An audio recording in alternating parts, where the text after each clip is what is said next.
चुनाव को देखिए,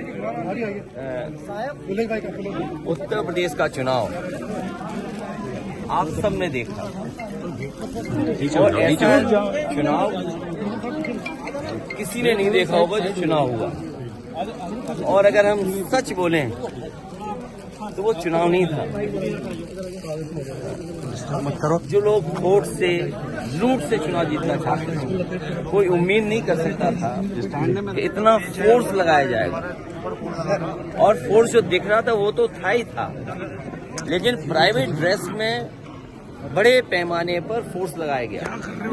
और फोर्स को ये निर्देश थे कि किसी भी मुसलमान को और समाजवादी पार्टी के वोटर को वोट न डालने देना।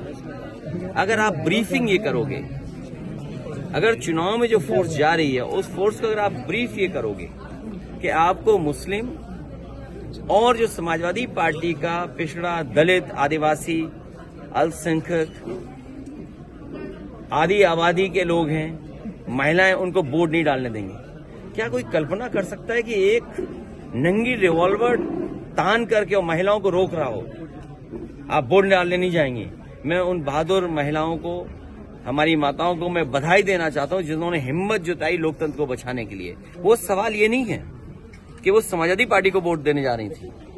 सबसे बड़ी बात बहादुरी की, उनके साहस की ये है कि इस लोकतंत्र में जो बाबा साहब भीमराव अम्बेडकर जी ने अधिकार दिया हमें एक वोट डालने का, वो वोट डालने जाना चाहती थी, लेकिन पुलिस ने रोक दिया उन्हें। जो वर्दी पहनते हैं वो वर्दी इसलिए नहीं होती कि आपको वोट नहीं डालने देना है, आपको वोट की रक्षा करनी है।